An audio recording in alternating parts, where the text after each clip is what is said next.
الرحمن الرحیم.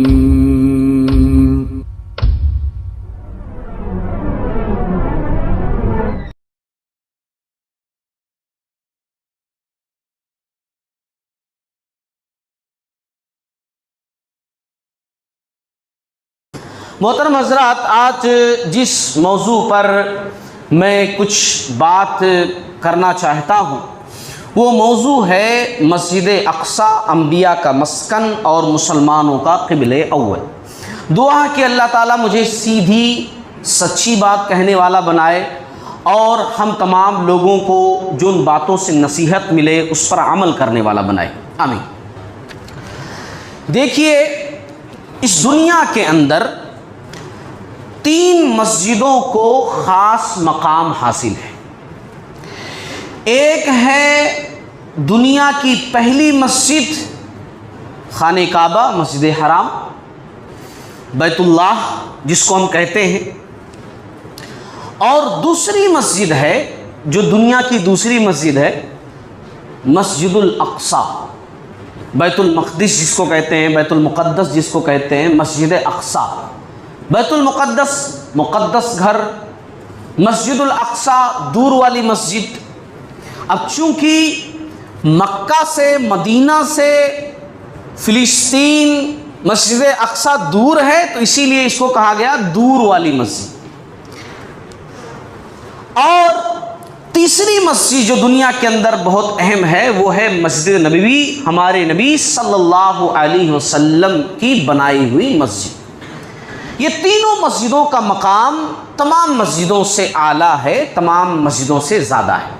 ویسے تمام مسجدیں اللہ رب العالمین کی عبادت کی جگہیں ہیں، مگر یہ تینوں مسجدیں اہمیت کی حامل ہیں کہ ان کے اندر نماز پڑھنے کا ثواب بھی زیادہ ہے. اور دنیا کے اندر یہی 3 مسجدیں ایسی ہیں کہ جن کی طرف خاص طور سے ثواب کی نیت کرتے ہوئے اسپیشل سفر بھی کیا جا سکتا ہے. دیگر مسجدیں آپ دیکھنا چاہتے ہیں، فلاں مسجد بہت پرانی میں دیکھنا چاہتا ہوں، آپ وہاں جا سکتے ہیں، حرام نہیں ہے، لیکن ثواب کی نیت کی بھائی یہ بہت بہترین مسجد ہے، اس میں ثواب زیادہ ملے گا، یہ سب سوچ کر کے سفر جو کر سکتے ہیں وہ دنیا کے اندر صرف 3 مسجدیں ہیں. اور جو میں نے بتلایا یہی 3 مسجدیں ہیں، مسجد حرام، مسجد اقصی اور مسجد نبوی. یہ 3 مسجدیں ہیں. مسجد اقصی یہ دنیا کی دوسری قدیم مسجد ہے، دوسرے نمبر پر ہے، جسے سب سے پہلے حضرت یعقوب علیہ السلام نے بنایا تھا. یعقوب علیہ السلام نے جو اس مسجد کو بنایا تھا اس کا واقعہ اس طریقے سے ہے کہ یعقوب علیہ السلام کو تو جانتے ہوں گے آپ لوگ. یعقوب علیہ السلام یہ اسحاق علیہ السلام کے بیٹے ہیں، اور اسحاق علیہ السلام کے والد کون ہیں؟ ابراہیم علیہ السلام. یعنی ابراہیم علیہ السلام کے پوترے یعقوب علیہ السلام. ابراہیم علیہ السلام، ان کے بیٹے اسحاق علیہ السلام، اسحاق علیہ السلام کے بیٹے یعقوب علیہ السلام، اور یعقوب علیہ السلام یوسف علیہ السلام کے والد صاحب. تو یعقوب علیہ السلام اپنے ماموں کے گھر کی طرف جا رہے تھے، جہاں آج بیت المقدس ہے اس جگہ وہ سوئے رات میں. وہاں کچھ بھی نہیں تھا، پتھریلی زمین تھی، میدان تھا. تو انہوں نے خواب دیکھا کہ زمین سے آسمان تک سیڑھی بنی ہوئی ہے اور فرشتے چڑھ رہے ہیں، اتر رہے ہیں. انہوں نے خواب دیکھا اور پھر اللہ رب العالمین نے ان سے کہا، یہ خواب کی بات ہے، نبی کا خواب وحی ہوتا ہے. نبی کا خواب ہمارے اور آپ جیسے خواب کی طرح نہیں ہوتا ہے کہ رات میں دیکھے صبح کوئی بات نہیں. نبی کا خواب اللہ کی طرف سے ایک میسج ہوتا ہے، ایک پیغام ہوتا ہے. اللہ رب العالمین نے کہا یہ زمین تیرے لیے کر دوں گا، یہاں تیری اولاد ہوگی، بہت برکت دوں گا اس زمین پر. یہ تمام باتیں اللہ تعالیٰ نے کہی، حالانکہ ان کی شادی بھی ہوئی نہیں تھی اور اولاد کی خوشخبری اللہ نے پہلے دی. یہ بڑے خوش ہوئے، اتنے خوش ہوئے کہ وہاں پتھر سے نشان لگا دیا، اور تیل ان کے پاس تھا، وہ تیل سے پتھر پر اچھے طریقے سے کر دیا، نشان لگا دیا، اور یہ منت مانی کہ انشاءاللہ جب میں ماموں کے پاس سے کبھی بھی واپس آؤں گا، کیونکہ ابھی جانا واپس آنا ان کا طے نہیں تھا. یہ ایک خاص سچویشن میں اپنے گھر کی طرف سے نکل کر ماموں کے گھر کی طرف گئے تھے، بلکہ یوں کہہ لیجئے جان بچا کر کے ایک طرف سے نکل کر دوسری طرف گئے تھے. وہ لمبا واقعہ ہے، میں نے قصص الانبیاء میں سنایا ہے، اگر کسی کو یاد ہوگا تو سمجھ میں بات زیادہ آئے گی. قصہ مختصر، یہ وہاں نشان وغیرہ لگا کر کے اپنے ماموں کے گھر پہ چلے گئے، اور ماموں کے گھر پہ یہ کئی سال رہے، تقریباً 10 سالوں سے بھی زیادہ رہے ماموں کے گھر پہ۔ واپس جب ہوئے تو اپنے ماموں زاد 2 بہنیں، ماموں کی بیٹیاں 2 سے شادی انہوں نے کی تھی، 2 بہنیں ایک ساتھ۔ یعقوب علیہ السلام کی شریعت میں 2 بہنوں کو اکٹھا اپنی زندگی میں رکھنا، اپنی زوجیت میں رکھنا جائز تھا، شریعت محمدیہ کے اندر ناجائز۔ شریعت محمدیہ کے اندر کوئی شخص اگر ایسا کرنا چاہے کہ میں ایک بہن ہے سالی سے شادی کر لوں تو نہیں کر سکتا ہے، ہاں بیوی سے الگ ہو جائے، بیوی کا انتقال ہو جائے یا کچھ اور سچویشن، تب جا کر کے شادی کر سکتا ہے، لیکن 2 بہنوں کو ایک ساتھ جمع نہیں کر سکتا ہے، یہ شریعت محمدیہ ہے۔ لیکن شریعت یعقوب علیہ السلام میں 2 بہنوں سے ایک ساتھ شادی کرنا، نکاح کرنا، رکھنا جائز اور درست تھا، تو 2 بہنوں کی شادی ان سے ہوئی تھی، 2 ماموں زاد بہنیں تھیں، ماموں کی بیٹیاں تھیں، ایک کا نام لیا تھا، ایک کا نام راحیل تھا۔ راحیل یہ وہی خاتون ہیں جو یوسف علیہ السلام کی والدہ ہے، یوسف علیہ السلام کی والدہ۔ بہرحال جب یہ واپس ہوئے اور ان کو اپنی منت یاد آئی کہ میں نے منت مانی تھی، نظر مانی تھی کہ میں اس جگہ پر اللہ کا گھر بناؤں گا، میں نے نشان لگا دیا تھا، تو وہاں انہوں نے پڑاؤ کیا اور وہاں جو ہے اللہ تعالیٰ کا ایک گھر بنایا جس کو آج بیت المقدس کہتے ہیں، بیت المقدس ہے نا، مسجد اقصیٰ، کئی نام کہہ سکتے ہیں، وہاں پر انہوں نے بنایا۔ اچھا، پھر اس کے بعد جب سلیمان علیہ السلام کا دور آیا تو سلیمان علیہ السلام نے، کیونکہ ظاہر سی بات ہے ان کے پاس اور طاقت تھی، سلیمان علیہ السلام کے پاس پیسوں کی کمی نہیں تھی، کاریگروں کی کمی نہیں تھی، طاقت کی کمی نہیں تھی، وسائل کی کمی نہیں تھی، سلیمان علیہ السلام نے اور زیادہ بہترین طریقے سے بیت المقدس کی تعمیر کی، بیت المقدس اور اچھے طریقے سے بنایا۔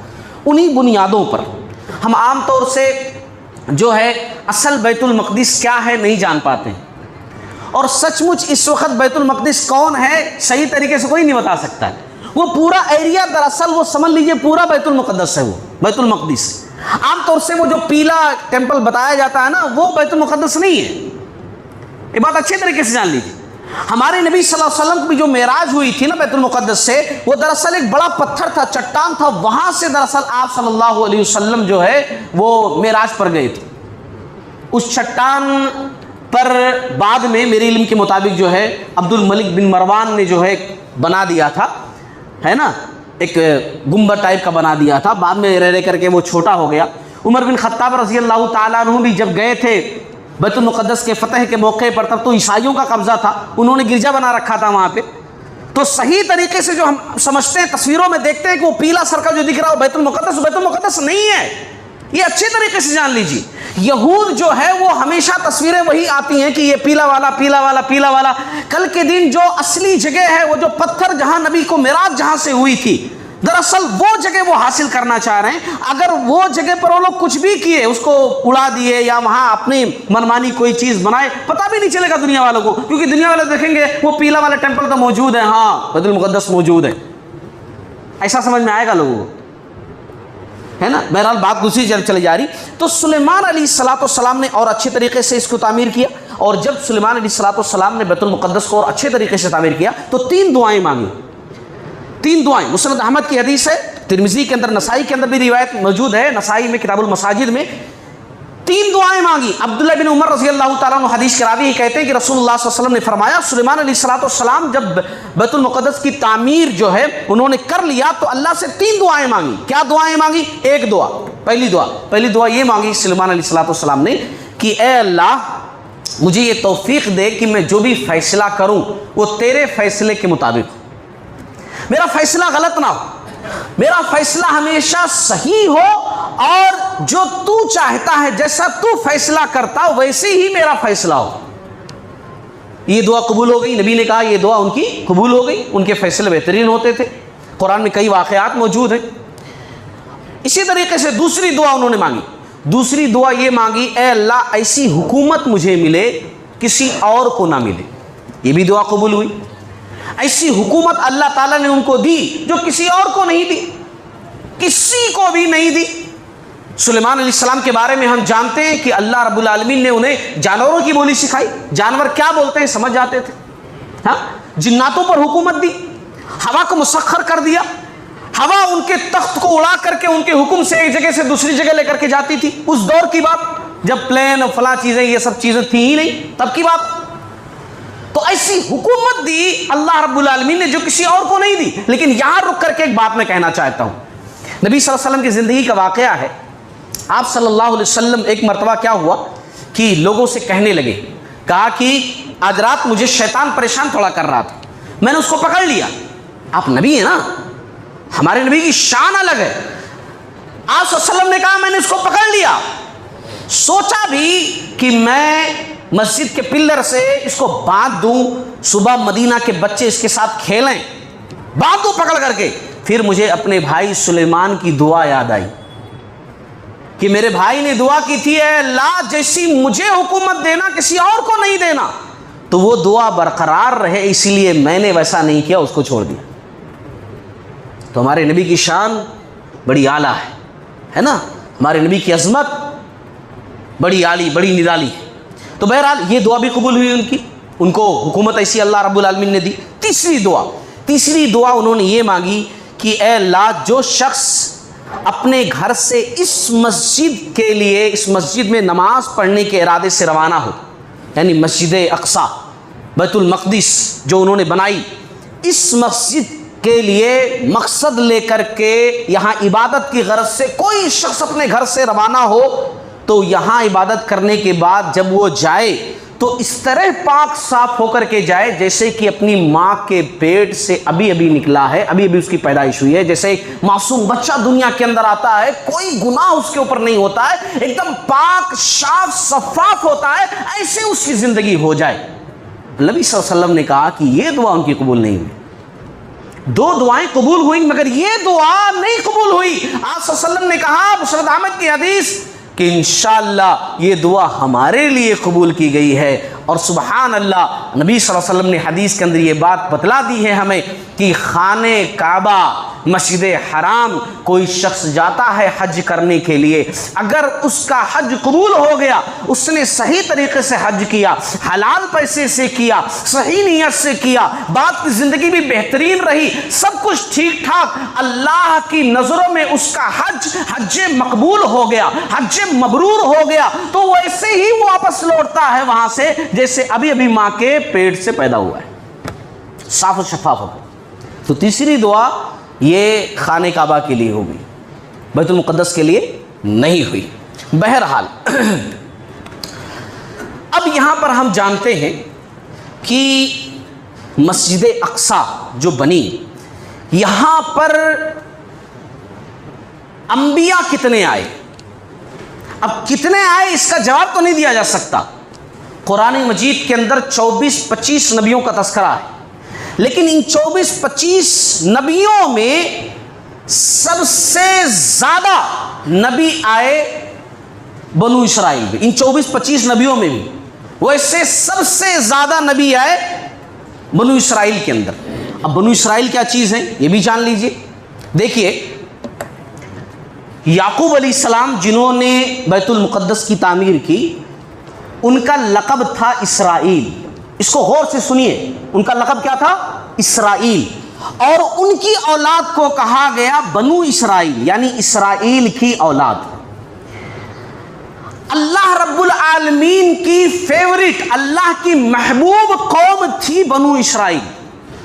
اللہ نے بڑے انعامات کیے ان کے اوپر، اور اکثر نبیوں کو میں کہوں گا کہ 90% جو انبیاء آئے بنو اسرائیل میں آئے، بنو اسرائیل میں.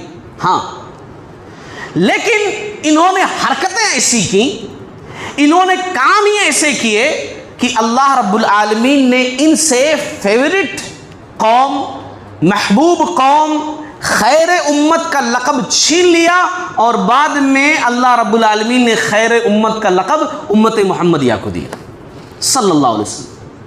قرآن میں آیت پڑھتے ہیں نا، کنتم خیر امت اخرجت للناس تأمرون بالمعروف وتنہون عن المنکر وتؤمنون باللہ. یہی وہ لقب ہے جس سے ہمیں ملقب کیا گیا ہے. کہ تم ایک بہترین امت ہو جو لوگوں کے لیے نکالی گئی ہے، تم خیر کا حکم کرتے ہو، بھلائی کی باتیں لوگوں کو بتاتے ہو، برائی سے روکتے ہو، تو خیر امت کا لقب امت محمدیہ کو دیا گیا۔ یہ اور بات ہے کہ امت محمدیہ اس پر اس وقت گامزن ہے کہ نہیں ہے، اس لقب کی حقدار ہے کہ نہیں ہے، اس وقت ایک الگ ٹاپک ہے، مگر جب قرآن مجید کا نزول ہو رہا تھا تو اس وقت جو مسلمان تھے، جو لوگ تھے، وہ اس لقب کے حقدار تھے، تو اللہ رب العالمین نے لقب ان کو دیا، امت محمدیہ کو۔ تو بہرحال بنو اسرائیل سے یہ لقب چھین لیا گیا، حالانکہ ان کے اندر انبیاء بہت آئے۔ جیسے میں بتاؤں آپ کو، یہ جو شام سیریا کا علاقہ ہے، فلسطین جو ہے، یہاں پر تو بہت نبی آئے، بہت نبی آئے بنو اسرائیل کے اندر۔ اب آپ دیکھیے، میں ایک ایک کر کے ذرا مختصراً بتا دوں آپ لوگوں کو۔ جیسے یعقوب علیہ السلام فلسطین بنو اسرائیل کے اندر، یوسف علیہ السلام کی پیدائش فلسطین میں ہے نا، اسی ایریے میں۔ ایوب علیہ السلام ملک شام، یوشع بن نون بعد میں آ کر کے یہیں رہے، حضرت حزقیل علیہ السلام، الیاس علیہ السلام دمشق سیریا، یسع علیہ السلام شمویل یا شمعون علیہ السلام، داؤد علیہ السلام، سلیمان علیہ السلام، عزیر علیہ السلام، شایع بن امسیہ علیہ السلام، ارمیہ بن حلقیہ علیہ السلام، زکریا علیہ السلام، یحییٰ علیہ السلام، عیسیٰ علیہ السلام، یہ سب لوگ، ان کا ایریا وہی شام اور فلسطین کا ایریا ہے، یہ سب وہیں پر آئے، ہاں پورے لوگ وہیں پر آئے۔ میں نے خطبے کی شروعات جس آیت سے کی ہے، انشاءاللہ اس کا ترجمہ میں لاسٹ میں پیش کروں گا۔ یہ تمام باتیں ہونے کے بعد تب آپ کو سمجھ میں آئے گا کہ ان تمام باتوں کا خلاصہ رب ذوالجلال نے اس آیت کے اندر کر دیا ہے، اسی آیت کے اندر کر دیا۔ یہ تمام انبیاء آئے۔ اچھا، اب یہاں پر جو ہے رہتے کون تھے؟ اتنے سارے انبیاء آئے، بنو اسرائیل رہتے تھے فلسطین کے ایریے میں، پورے بنو اسرائیل رہتے تھے، انبیاء آئے ان کے پاس۔ اب سوال یہ ہے کہ یہ لوگ یہاں سے نکلے کب؟ یہ لوگ باہر کیسے پھیل گئے؟ ادھر ادھر ادھر ادھر کیسے ہو گئے؟ کیسے یہ سب کیسے ہوا؟ مختصراً، وقت اتنا نہیں رہتا کہ تفصیل کسی بات کا تذکرہ کیا جائے، مختصراً اتنی جتنی بات آپ کو سمجھ میں آ جائے گی انشاءاللہ جو میں کہنا چاہتا ہوں۔ دیکھو قرآن مجید میں سورہ بنی اسرائیل، سورہ بنو اسرائیل کے اندر اللہ رب العالمین نے ایک بات کہی ہے، وہ آیت کیا ہے؟ وَقَضَيْنَا إِلَىٰ بَنِي إِسْرَائِيلَ فِي الْكِتَابِ لِتُفْسِدُنَّ فِي الْأَرْضِ مَرَّتَيْنِ وَلَتَعْلُنَّ عُلُوًّا كَبِيرًا۔ اللہ رب العالمین نے کہا کہ ہمارا یہ فیصلہ ہو چکا، اور ہم نے بنو اسرائیل کو کتاب میں بتا بھی دیا کہ یہ لوگ زمین میں 2 مرتبہ بڑا فساد کریں گے، بہت بڑا فساد کریں گے، بہت بڑی خوریزی کریں گے۔ کون؟ بنو اسرائیل۔ پھر آگے اللہ رب العالمین نے، آپ پڑھیں گے تو 5 6 7 آیتوں کے اندر اللہ نے تذکرہ کیا ہے کہ انہوں نے جب غلطیاں کی تو ان کو سزا نہیں ملی۔ قرآن میں تذکرہ اللہ نے کیا ہے 2 مرتبہ بڑی غلطی کریں گے، اور وہ 2 مرتبہ جو غلطی کی ہے نا، اس کی وجہ سے ان لوگوں کو ادھر ادھر بھاگنا پڑا، فلسطین کے ایریے سے نکلنا پڑا، ارض مقدس سے ادھر ادھر ان کو کوچ کرنا پڑا، وہ 2 غلطی کی وجہ سے۔ حالانکہ ان کی زندگی غلطیوں سے بھری ہوئی ہے، لیکن غلطیوں سے بہت بڑی غلطی، 2 غلطیاں۔ پہلی غلطی انہوں نے کیا کی؟ پہلی غلطی انہوں نے کی کہ ایک نبی تھے شایع بن امسیہ علیہ السلام، اللہ نے ان کی ہدایت کے لیے بھیجا تھا، شایع بن امسیہ علیہ السلام۔ یہ لوگ اتنے مغرور ہو گئے تھے، انبیاء ان کے پاس آتے، اب نبی جس قوم میں ہو ظاہر سی بات ہے اللہ کی رحمت اس قوم پر ہوگی، نبی جس قوم میں ہو، تو یہ لوگ اتنے مغرور ہو گئے تھے، جیسے آج ان کا عقیدہ ہے نا کہ جنت ہمارے لیے ہے، ہم ہی جو ہے اللہ کے محبوب ہیں، ہم کچھ بھی کرنے جہنم میں جائیں گے ہی نہیں، اگر جائیں گے بھی تو صرف اتنے دن جتنے دن بچڑے کو معبود بنایا تھا، ہم ہی اللہ کے بچے ہیں، ان کا عقیدہ۔ یہ ہم سب لوگ یا دنیا والوں کو جو مار رہے ہیں نا، وہ اس لیے کہ وہ انسان ہی نہیں سمجھتے، وہ سمجھتے یہ پوری دنیا ہمارے لیے بنائی گئی ہے، ہم صرف دنیا پر حکومت کرنے کے لیے آئے ہیں، ہم اللہ کے فیورٹ ہیں۔ اس وقت بھی یہی غلط چیز ان کے ذہنوں کے اندر تھی کہ ہم کچھ بھی کر لیں ہمیں کوئی سزا نہیں ملے گی۔ نبی کو اللہ نے بھیجا، شایع بن امسیہ علیہ السلام کو نبی نے سمجھایا کہ بھائی تم لوگ غلط کر رہے ہو، تم ایسا مت کرو، تمہیں سزا ملے گی، اللہ تم سے ناراض ہوگا، تو نبی کو ہی قتل کر دیا۔ ہاں انہوں نے کیا کیا؟ نبی کو قتل کر دیا۔ اچھا پھر اس کے بعد جب نبی کو قتل کر دیا اور ایک اور نبی تھے ارمیہ بن حلقیہ علیہ السلام، ان کو قید خانے میں ڈال دیا۔ ایک نبی کو قتل، ایک نبی کو قید خانے میں ڈال دیا۔ اب اللہ رب العالمین نے جو بات کہی قرآن کے اندر نا کہ 2 مرتبہ فساد کریں گے تو ان کو سزا ملے گی، پہلی مرتبہ غلطی کی ہے، اب سزا کا وقت آیا ان کی۔ اللہ تعالیٰ نے کیا کیا؟ یہ اللہ کا رولز ہے، اللہ کے عذاب دینے کے مختلف طریقے ہیں۔ اللہ عذاب بھیجتا ہے یا کسی ظالم شخص کو مسلط کر دیتا ہے۔ آج ہمارے اوپر جو ظالم مسلط ہوتے ہیں نا، وہ ہمارے اپنے ہاتھوں کی کمائی ہے۔ جب ہم گڑھے میں گرے نا، اپنے گریبانوں میں جھانکیں، ہم دیکھیں اپنے آپ کو کہ ہم نے غلطیاں کہاں کہاں کی ہیں، ان غلطیوں کی سب سے پہلے اصلاح کریں، تب ہم اٹھ سکتے ہیں۔ یہاں پر بنی اسرائیل نے غلطی کی، اللہ رب العالمین نے کیا کیا کہ بخت نصر، بابل کا بادشاہ تھا بخت نصر، اس نے بڑی فوج لے کر کے یروشلم پر حملہ کیا۔ یروشلم فلسطین کا ایریا، یروشلم پر حملہ کیا۔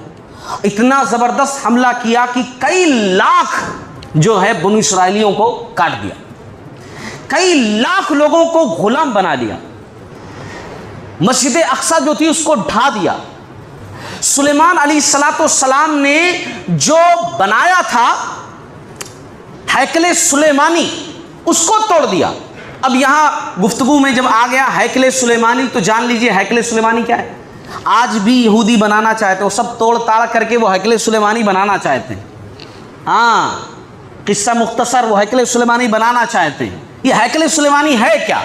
ہیکل سلیمانی دراصل بنو اسرائیل کے پاس ایک چیز تھی۔ وہ چیز کیا تھی؟ موسیٰ علیہ السلام کو جو عصا اللہ تعالیٰ نے دیا تھا معجزے کے طور پر، وہ نا زمین پر رکھتے ہی سانپ بن جاتا تھا۔ موسیٰ علیہ السلام کی اور چیزیں، ان کے تبرکات، ہارون علیہ السلام جو پرانے نبی گزر چکے، ان کی چیزیں ایک باکس کے اندر تھی، اس کو بولتے تھے تابوت سکینہ۔ تو تابوت سکینہ کی سیفٹی کے لیے ایک عمارت بنائی تھی سلیمان علیہ السلام نے، اس کو کہتے ہیں کہ جو ابھی میں نے تذکرہ کیا کہ ہیکل سلیمانی۔ ہیکل سلیمانی تابوت سکینہ کی سیفٹی کے لیے جو بنایا گیا تھا۔ بنو اسرائیل جب بھی جنگ لڑنے کے لیے جاتے تھے پرانے دور میں تو وہ تابوت سکینہ لے کر کے جاتے تھے، ان کو طاقت ملتی تھی، ان کو جوش چڑھتا تھا کہ یہ ہمارے پاس اللہ رب العالمین کی طرف سے جو انبیاء آئے ان کی چیزیں، اور پھر وہ جنگ جیتتے تھے۔ اب تابوت سکینہ ہے کہ نہیں ہے واللہ عالم، لیکن وہ ہیکل سلیمانی توڑ دیا بخت نصر نے، وہ گری پڑی، آج بھی گری پڑی، وہ بنانا چاہتے، لیکن جب توڑ دیا بخت نصر نے اور سب کچھ تہس نہس کر کے یہ لوگ ادھر ادھر بھاگ گئے، جو تھوڑے بچے باقی کو غلام بنا کر لے کر چلا گیا، اکثر کو تو قتل کر دیا، یروشلم سب تباہ و برباد کر دیا۔ بعد میں کئی سالوں کے بعد جو نبی قید خانے میں تھے ارمیہ بن حلقیہ علیہ السلام، لوگوں نے کہا کہ ایک آدمی ہے جو قید خانے میں ہے، جو پہلے ہی لوگوں کو سمجھا رہا تھا کہ غلط کام مت کرو، بنو اسرائیل کو، آج بھی قید خانے میں ہے۔ بخت نصر بادشاہ نے باہر نکالا، ان کی باتیں سن کر متاثر ہوا، ان کو چھوڑ دیا، باقی جو قیدی تھے ان کو بھی چھوڑ دیا۔ دھیرے دھیرے پھر سے فلسطین کا ایریا بنو اسرائیل سے آباد ہو گیا، یروشلم پھر سے بس گیا۔ اللہ نے قرآن میں تذکرہ کیا ثم رددنا لکم الکرۃ علیہم، ہم نے دوبارہ تم کو سب کچھ دیا، تم کو اولاد دی، تم کو مال دیا، تمہارے اوپر رحمت کی، ہم نے دوبارہ سب کچھ کیا۔ بنو اسرائیل سورہ بنی اسرائیل میں پڑھی ہے، اللہ نے کہا ہے ہم نے دوبارہ سب کچھ دیا، پہلی غلطی کی سزا دی، پھر چلو جانے دیا، پھر دوبارہ سب کچھ تمہارے اوپر نشاور کیا۔ اب دوبارہ ان کے پاس سب کچھ آ گیا تو انہوں نے دوبارہ ایک بہت بڑی غلطی کی۔ اللہ نے کہا نا کہ 2 غلطیاں کریں گے، ایک غلطی وہ کی جس کی وجہ سے مارے گئے، اب دوسری غلطی کی۔ دوسری غلطی انہوں نے کیا کی؟ زکریا یا یحییٰ علیہ السلام کا قتل اور عیسیٰ علیہ السلام کو سولی پر چڑھایا ان کے مطابق۔ وہ تو اللہ رب العالمین نے زندہ آسمان پر اٹھا لیا نا، تو زکریا یا یحییٰ علیہ السلام ایک نبی کا اور قتل کیا اور عیسیٰ علیہ السلام کو سولی پر چڑھا دیا انہوں نے۔ اچھا اب اللہ رب العالمین نے کیا کیا؟ پھر ایک جو ہے ظالم کو ان کے اوپر مسلط کیا، اور وہ ظالم تھا رومی حکمراں ٹائٹس، 70 عیسوی میں، ہے نا، عیسیٰ علیہ السلام کے بعد 70 عیسوی، آسمان پر اٹھائے جانے کے بعد 70 عیسوی کی بات۔ ٹائٹس کو ان کے اوپر جو ہے مسلط کیا. اللہ نے قرآن میں کہا کما دخلوہ اول مرۃ، جیسے پہلے وقت نصر داخل ہوا تھا مسجد اقصی میں، ایسے اب یہ داخل ہوا. اور اس نے کیا کیا؟ یروشلم کی اس نے بھی اینٹ سے اینٹ بجا دی. اس نے اتنا زیادہ مارا بنو اسرائیل کو، یہود کو اتنا زیادہ بھگا بھگا کر کے مارا کہ سب ادھر ادھر بکھر گئے پوری دنیا کے اندر. اسی وقت بھاگ کر کے مدینہ اور فلاں جگہوں پر سب آئے یہودی. ہمارے نبی جب ہجرت کر کے مکہ سے مدینہ گئے تھے تو عرب میں یہودی موجود تھے، اسی وقت بھاگ کر کے آئے تھے 70 عیسوی کے اندر. پھر اس کے بعد وقت چلتا رہا، یہ ادھر ادھر بکھرے رہے. بہرحال پھر ایک وقت ایسا آیا جو الگ الگ مقامات تھے جرمنی وغیرہ کے اندر جہاں ان کی تعداد زیادہ تھی، ہٹلر نے مارنا شروع کیا، کیونکہ حرکتیں ان کی ایسی ہوتی ہیں. اگر یہ بات صحیح ہے، میں دعوے کے ساتھ تو نہیں کہہ سکتا کیونکہ یہ قرآن حدیث کی بات نہیں ہے، ایک ہسٹری تاریخ کی بات ہے.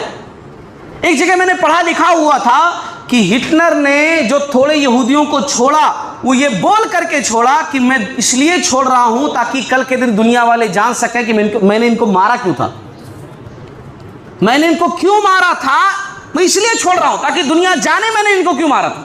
تو جب ہٹلر نے ان کو خوب مارا، 1943 کی بات میں کر رہا ہوں، بہت آگے آ گیا 1943 میں، تب یہ لوگ اپنی جگہ ایک کوئی پناہ دے ان کو، یہ جہازوں پہ نکلے تھے اپنے لوگوں کو بھر بھر کر کے شپ کے اندر جہازوں پر ادھر ادھر ڈھونڈ رہے تھے، ہم کو پناہ دو، بینر لگائے ہوئے کہ ہم کو پناہ دو، ہم سے رخ مت موڑو، ہم کو پناہ دو، ہم کو پناہ دو، ہم کو پناہ دو. پھر اس کے بعد جو ہے کئی سازشیں بھی اس میں تھیں. وہاں پر فلسطین کے ایک چھوٹے سے ایریے میں، ایک علاقے میں جو ہے ان کو بھائی ٹھیک ہے پناہ دے دیا گیا ہے نا، ترس کھا کر لوگوں نے پناہ دے دیا. فلسطینیوں کا ٹھیک ہے یہ پناہ دے دیا گیا، پناہ مل گیا 1943 میں کہ ٹھیک ہے ایک پناہ کی شکل میں رہو. لیکن پھر اس کے بعد دیکھیے کیا ہوا، ان کی سرکشی 1948 میں باقاعدہ ایک ملک ہی بن گیا. ظالموں نے ساتھ دیا. اب آپ اچھی طریقے سے جانتے ہیں میں کن کا تذکرہ کر رہا ہوں. 1948 میں جو ہے اسرائیل بول کر کے ملک ہی بن گیا پورا. ہاں اب دھیرے دھیرے انہوں نے اپنے پیر پھیلانے شروع کیے، اور جو مقصد ان کا ہے کہ وہ پرانی پلیس پھر سے پوری حاصل کرنا، وہ پورا ہمارا ہے، وہ ہم لیں گے، یہاں جو آباد ہو گئے عرب سب کو بھگا دینا ہے، وہ ساری سازشیں چلی جا رہی. اب آپ کہیں گے کہ ہاں بھائی پرانی پلیس تو ان کی تھی نا، پرانی پلیس ان کی تھی نا. ایسا کتنے ہزار سال تک اس زمین سے جو ہے یہ الگ رہے. مسلمانوں نے کتنی دفعہ فتح کیا اس کو، اور اب یہ پورا کا پورا ان کا ہے، پورا کا پورا ان کا ہے. علامہ اقبال نے کہا تھا ہے خاک فلسطین پہ یہودی کا اگر حق، ہے خاک فلسطین پہ یہودی کا اگر حق، ہسپانیہ حق کیوں نہیں اہل عرب کا. ہسپانیہ اندلس بھی مسلمانوں کا تھا نا، کئی ہزار سال تک مسلمان وہاں رہے ہیں نا، پھر ان کو مار کر کے وہاں سے ہکالا گیا نا مسلمانوں کو، اب دوسروں کے کنٹرول میں ہے نا. تو کیا ہسپانیہ مسلمانوں کا ہو جائے گا کہ بھئی پرانا تو مسلمانوں کا تھا نا، دے دو، دے دیں گے؟ نہیں دیں گے نا. تو پھر یہ کیوں، کیسے؟ وہ کہتے ہیں نا، ہمارے ایک بزرگ ہیں ان سے بات چیت چل رہی تھی، ہمارے بڑے عزیز ہیں، انہوں نے، اب بزرگ ہیں تو بزرگی والی بات انہوں نے بتائی، بڑی اچھی بات مجھے لگی آپ کو بتا دوں میں، کہ وہ کیسے کہتے ہیں نا کہ ایسے سردی کا موسم تھا، وہاں بہت سارے جانور ہے نا، جانور چھوٹے چھوٹے بیٹھے ہوئے تھے. ایک اونٹ تھا، اونٹ، تو اونٹ کو بڑی سردی لگ رہی تھی. اس نے کہا کہ بھائی بڑی سردی لگ رہی ہے، تمہارا جھنڈ ہے یہ اس بیچ میں تھوڑی سی جگہ ہے، ذرا میں خالی منڈی سے گھسیڑ لیتا ہوں بس، ہے نا، خالی منڈی ایسا گھسیڑ لیتا ہوں، ذرا پلیز یہاں دے دو تھوڑی سی جگہ. اور جو چھوٹے چھوٹے جانور تھے انہوں نے کہا معصومیت میں ٹھیک ہے بھائی منڈی تھوڑی سی رکھ لو، تم بھی بچ جاؤ، سردی بہت زیادہ ہے. اب اس کے بعد منڈی گھسڑا، تھوڑی دیر بعد کہا کہ تھوڑا سا اگلا پیر، تھوڑی دیر بعد یہ والا پیر، پھر تھوڑا اور آگے آگے، یہاں تک کہ پورا کور کر لیا. ان معصوم جانوروں نے کہا کہ تو نے پورا کور کر لیا، ہم کو صحیح سے بیٹھنا نہیں آ رہا. تو کہا یہ میرا ہے، چلو نکلو، میرا ہی ہے پورا، بھاگو یہاں سے. یہی حال ہے، دھیرے دھیرے سب پر قبضہ. اب یہاں پر آخری بات میں کہنا چاہتا ہوں، جو آخری کڑی کہنا چاہتا ہوں، کہ آخر ہمارا رشتہ کیا ہے اس سرزمین سے، ہمارا رشتہ کیا ہے فلسطین سے. تو میں آپ کو بتا دوں کہ ہمارا رشتہ بہت زبردست ہے. بیت المقدس قبلہ اول ہے، قبلہ اول۔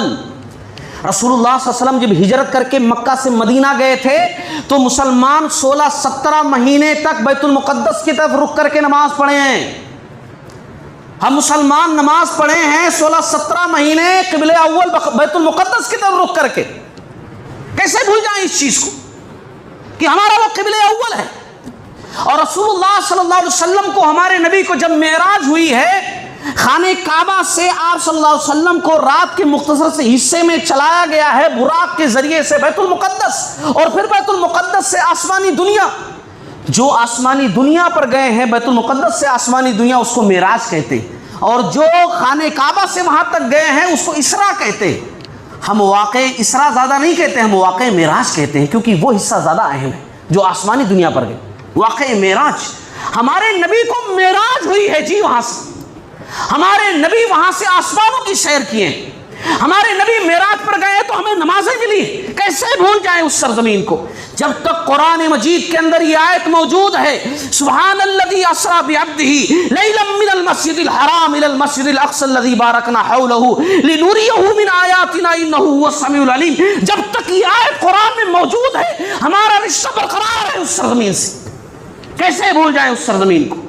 ہمارا رشتہ ہے اس سرزمین سے، جب تک یہ آیت قرآن میں موجود ہے ہمارا رشتہ ہے اس سرزمین سے، ہے اس جگہ سے ہمارا رشتہ۔ اور جب عیسائیوں کے کنٹرول میں گیا تھا مسجد اقصیٰ، یہودی لوگ تو ادھر ادھر بھاگ گئے تھے، ہاں، تو کس نے فتح کیا تھا؟ پہلے عمر بن خطاب رضی اللہ تعالیٰ عنہ، اور پھر عمر بن خطاب رضی اللہ تعالیٰ عنہ کے بعد جب پھر ایک مرتبہ اور صلیبی اس پر قبضہ کیے تھے، تب کس نے فتح کیا تھا؟ صلاح الدین ایوبی رحمۃ اللہ علیہ۔ ہمارا رشتہ ہے، صلاح الدین ایوبی رحمۃ اللہ نے فتح کیا، اور پھر اس کے بعد اب ان کے کنٹرول میں آ گیا، انہوں نے قبضہ کر رکھا ہے، انہوں نے قبضہ کر رکھا ہے۔ اب میں نے جس آیت سے شروعات کی تھی اپنے خطبے کی، وہ پڑھ کر آپ کو سنا دوں۔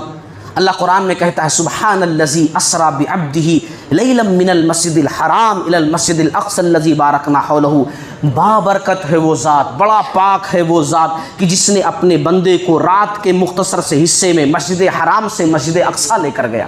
یہ معراج کا واقعہ ہے، مسجد حرام سے مسجد اقصیٰ لے کر گیا، کہ جس کے ارد گرد ہم نے برکت رکھی ہے، اس کے ارد گرد ہم نے برکت رکھی ہے اور نشانیاں رکھی ہیں، اللہ کی نشانیاں ہیں۔